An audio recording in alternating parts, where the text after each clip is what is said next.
네, 우리 오늘 읽은 말씀은 다윗이 헤브론에서 유다 지파의 왕으로 있었던 7년 6개월 기간 동안 일어났던 그런 내전의 서막을 알리는 장면이 기록되어 있습니다. 우리는 이 사건과 또 시간들을 통해서 다윗이 그냥 아주 손쉽게 이스라엘 왕이 된 것이 아님을 알게 됩니다. 무려 7년 6개월 동안을 더 기다려야 했습니다. 그것도 그냥 멍하니 기다렸던 시간이 아니라 긴장의 연속이었고, 또 민족이 서로 갈라져서 아주 날카롭게 대결했던 시간이기도 합니다. 오늘 8절과 9절 말씀이 이렇게 시작합니다. 사울의 군사령관 넬의 아들 아브넬이 이미 사울의 아들 이스보셋을 데리고 마하나임으로 건너가 길르앗과 아술과 이스라엘과 에브라임과 베냐민과 온 이스라엘의 왕으로 삼았더라. 우리 성경에는 안 나오지만 8절은 그러나 또는 한편 이러한 접두어로 시작을 합니다. 이 단어는 다윗이 온 이스라엘에 이렇게 왕으로 추대되는 것이 이게 순탄하지 않았다는 것을 보여줍니다. 그 걸림돌 중에 대표적인 것은 바로 사울 왕 시대의 군대 장관이었던 아브넬이었습니다. 아브넬은 사울 집에 남은 한 아들 이스보셋을 내세워서 요단강 저편에 위치한 마하나임으로 건너가 유다 지파를 제외한 12지파 중에 유다 지파를 제외한 11지파와 함께 새로운 정부를 세웁니다. 그래서 두 정부가 되었습니다. 이것은 사울 집안의 몰락으로 권력을 잃게 된 그가 권력에 대한 애착을 여전히 가지고 있음을 우리에게 보여줍니다. 아브넬을 중심으로 한 이 이스보셋의 행동에 대해서 다윗은 침착하게 지켜보는 입장을 취합니다. 무려 7년 6개월 동안을 그렇게 지냈다라고 성경은 알려줍니다. 이것은 다윗의 그 마음의 중심이 권력에 있지 않음을 아주 분명하게 보여줍니다. 다윗은 조금도 권력과 함께 주어지는 부귀영화에 대해서 조급함을 나타내지 않았습니다. 또 자기가 이 전체의 왕이 되어야 한다는 그러한 조급함도 없었습니다.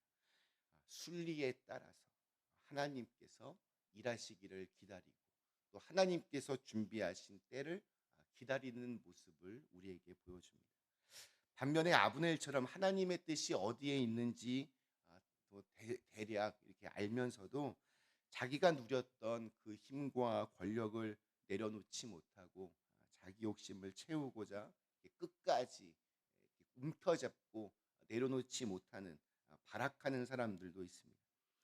자기의 어떻게 그 혈육적으로 당 조카였던 이스보셋이 왕이 되면 자기도 계속해서 자연스럽게 권력을 누릴 것이라고 그렇게 믿었기 때문입니다.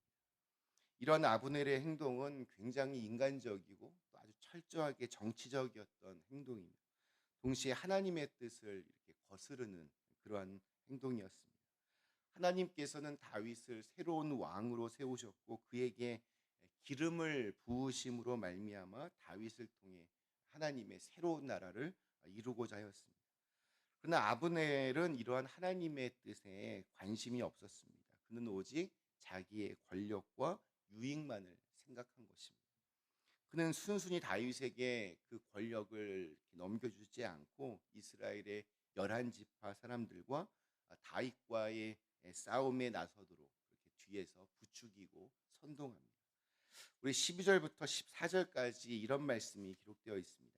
넬의 아들 아브넬과 사울의 아들 이스보셋의 신복들은 마하나임에서 나와 기브온에 이르고 스루아의 아들 요압과 다윗의 신복들도 나와 기브온 목가에서 그들을 함께 만나 함께 앉으니 이는 못 이쪽이요 그는 못 저쪽이라. 아브넬이 요압에게 이르되 원하건대 청년들에게 일어나서 우리 앞에서 겨루게 하자. 요압이 이르되 일어나서 하자 하네. 아브넬과 또 요압을 중심으로 두 군사 진영 간에 좀 작은 싸움이 벌어집니다. 기브온 그 연못을 중심으로 양측이 서로 대치하고 있는 중에 아브넬이 먼저 요압에게 군사들의 어떤 힘 겨루기 시합을 제안합니다. 겨루게 하자. 이 말은 전쟁 놀이 같은 건데 양쪽의 장수들이 이렇게 맞붙어서 힘싸움을 벌여서 양 진영의 어떤 힘을 겨루어 보자는 겁니다. 그래서 그 제안에 따라서 싸움이 시작이 됩니다. 근데 처음에는 양쪽 그 지도자들의 합의에 따라서 각각의 장수 12명씩 이렇게 맞붙어 싸우는데 처음에는 정말 이렇게 게임처럼 시합처럼 분명히 손으로 이렇게 힘 대결을 벌였습니다.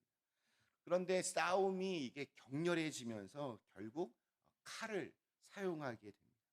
서로 붙들고 상대방의 옆구리를 찌르니까 그 결과 양측의 장수가 한꺼번에 목숨을 잃게 되고 그곳 이름을 헬갓 핫수림, 즉 날카로운 칼의 벌판이라고 그렇게 부르게 됩니다. 우리들도 보면 처음에는 뭐 약간 장난처럼 이렇게 싸움을 뭐 이렇게 하게 되는데 처음에는 뭐 이렇게 좀 장난처럼 또는 이렇게 좀 작게 시작을 하는데 싸우다 보면 나도 모르는 사이에 점점 이렇게 목소리가 올라가고 또 심지어는 이렇게 폭력까지 행사하게 되는 경우들이 생깁니다.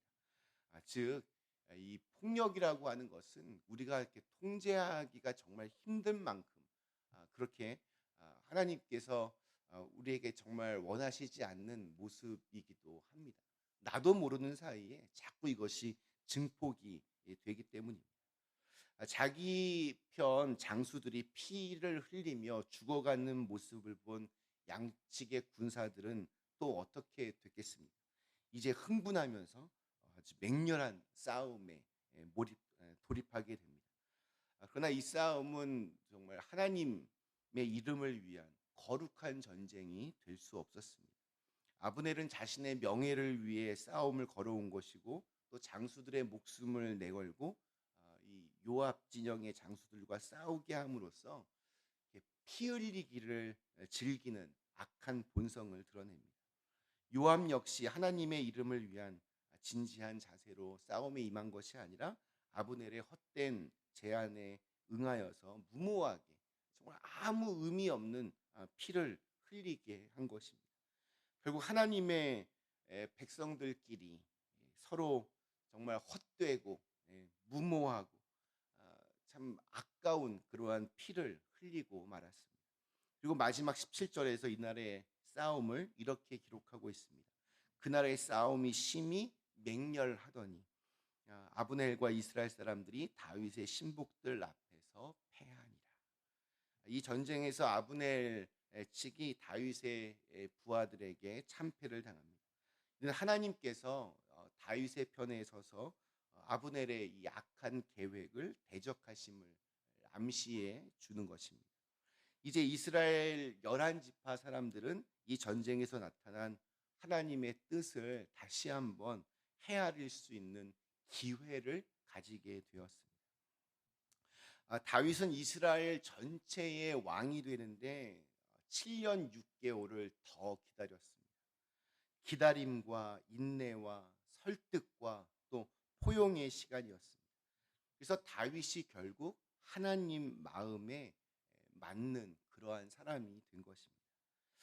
빨리 하는 것, 빨리 얻어지는 것, 빨리 뭔가 성취하는 것, 이것이 늘 좋은 것은 아닙니다. 때로는 이렇게 기다림이 필요합니다. 그 기다림 속에서 훨씬 더 이렇게 그 안에서 진국으로 이렇게 우러나고 그 기다림 속에서 훨씬 더 우리의 영적인 모습들이 성숙해질 수 있습니다. 하나님의 바른 길을 가기 위해서는 이렇게 기다림과 인내와 준비가 필요합니다. 또한 우리는 종종 이 사울의 군대 장관이었던 아브넬처럼 명백하게 주님의 뜻이 우리 눈앞에 무엇인지 보여짐에도 불구하고 내 욕심과 내 죄악으로 인해서 잘못된 선택을 할 때가 있습니다.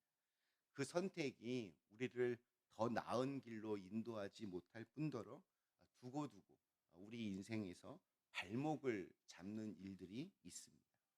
예, 오늘 우리 하루를 시작하면서 주님, 제 모든 삶을 인도하여 주셔서 내 삶의 선택이 주님의 선한 뜻에 합당하도록 하시고, 때때로 또 부족한 선택을 하더라도 주님의 인도하심 가운데 있게 하여 주시옵소서.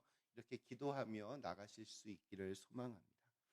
기다림 속에서 하나님의 뜻을 바라보고 또 그런 시간의 과정들을 통해서 더욱더 아름답게 빚어지는, 또 우리의 인생을 책임져 주실 하나님께서 가장 선한 길로 우리를 인도해 주실 것을 믿고, 또 오늘 하루를 이렇게 믿음으로 아름답게 살아나가실 수 있기를 간절히 기원합니다. 우리 잠시 함께 기도하시겠습니다.